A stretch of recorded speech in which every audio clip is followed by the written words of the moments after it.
Okay, so this section is really quick. Will not be a long video, but what I want you to do is you're going to grab a piece of tracing paper. You can see I have one here, and I already made a couple notes. Figured out what I'm going to do already, so I'm going to pretend that I'm trying to figure this out. So the way I see this design, there's three components. I mean, I could break it down into more or less, but the way I want to break it down is three components. This exterior part to me is one component of color relationships, and I'm going to use these tints and shades of, tints of this kind of pinkish hue, a red violet and a yellow green, and I have 5 values each.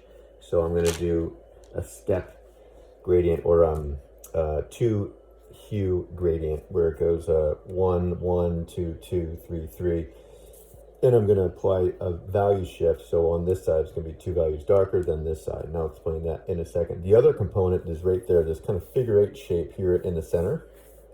That's going to be another component. And then right here, this V-shaped here, that's going to be the third component. So one thing I'm going to do, I'm going to make these two the same. I'm going to flip these two, and then I'm going to make all this the same. So, and everybody's design is different, and there's more options than just that. This is just what I'm going to do. So I'm putting my tracing paper on top of the design, and I'm going to tape it down. You could just select a quadrant if you want, so you can kind of see that I'm just lining it up to a quadrant, and the rest of the tracing paper overlaps other parts. That's fine. I'm going to tape it down so it doesn't move on me. Another little trick here too is this registration marks. I'm putting a line here, so if I ever have to tape this back down, I just line it back up with those 2 marks, and I can line it back up. So right here, this section here, this component here, the V shape, I'm going to go with a black and white situation, like stripes. So it's going to be black and white stripes. However, I'm going to take advantage of this plane shift. So one side's going to be darker than the other side. So this side's going to be, in theory, if you were to have a value scale 1 through 10, 1 being the lightest and 10 being the darkest, I would maybe do 9 and 3. So it would be like 9, 3, 9, 3, 9, 3, 9, 3, and so on. This one would have a 7 and 1, 7, 1, 7, 1, 7, 1, 7, 1, 7, 1. So when the 9 meets the 7, it's going to be a plane shift, and it's going to look like it's a black line. When the 3 meets the 1, it's going to be a plane shift, but it's going to look like a white line. And then here, I'm going to flip it. So 9 3 is going to be on this side.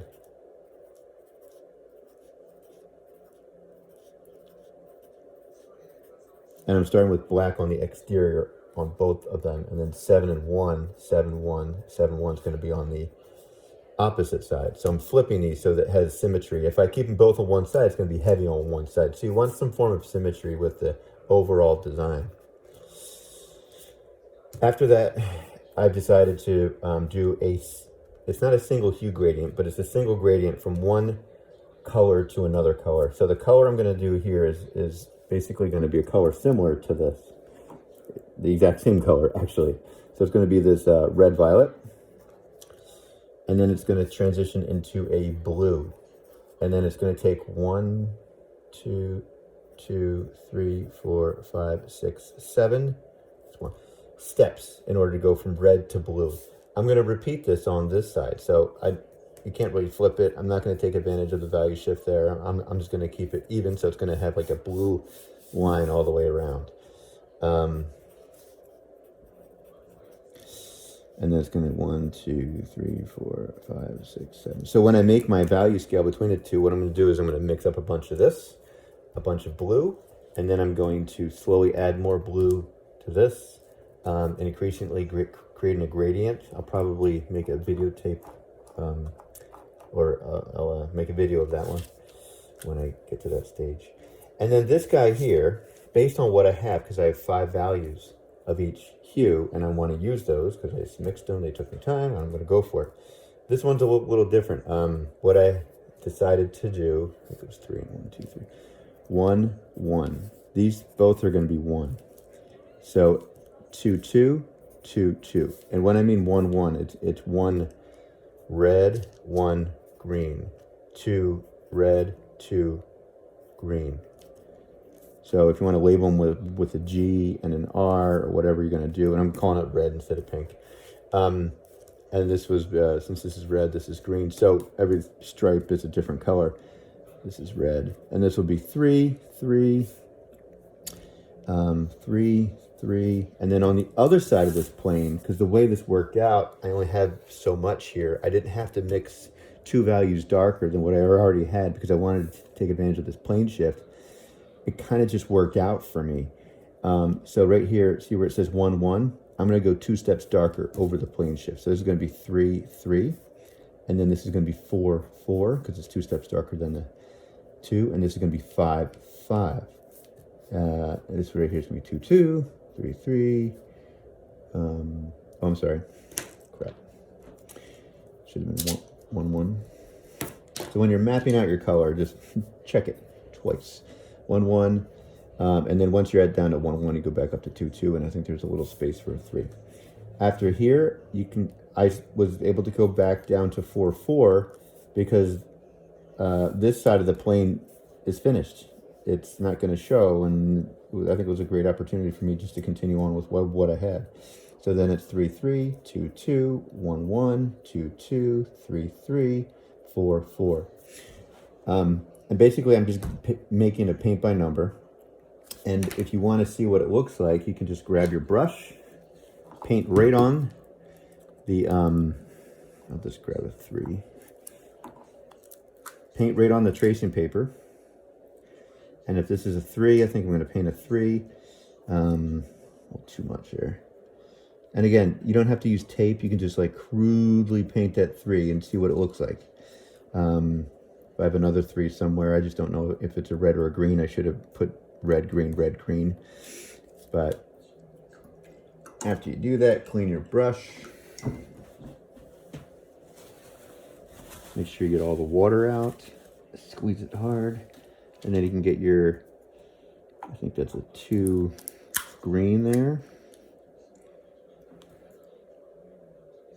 And you can kind of see, I'm using the brush and I'm just angling it, so I don't hit the other color and let it mix in.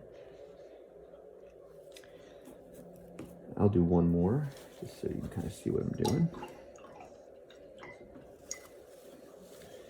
And I also made a Photoshop version of this on the project page, so you can see that, what it looks like. This is 2 red.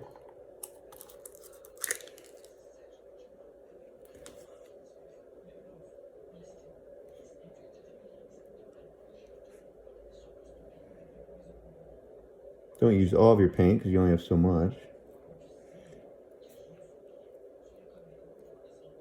And I already have this mixed up, so I can kind of see what it looks like.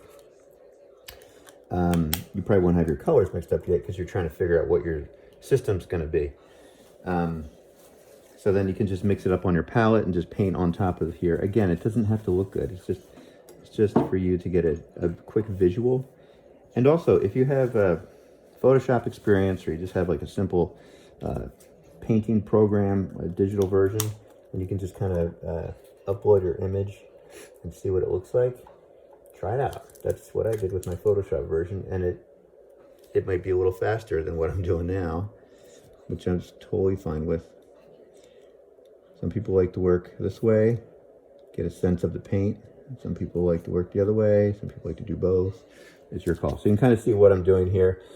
And then I would just apply the paint by numbers. You can go here, see what it looks like, see if that's what you want to do. If it's not, get a new piece of tracing paper and start over again. That's basically it. End this video.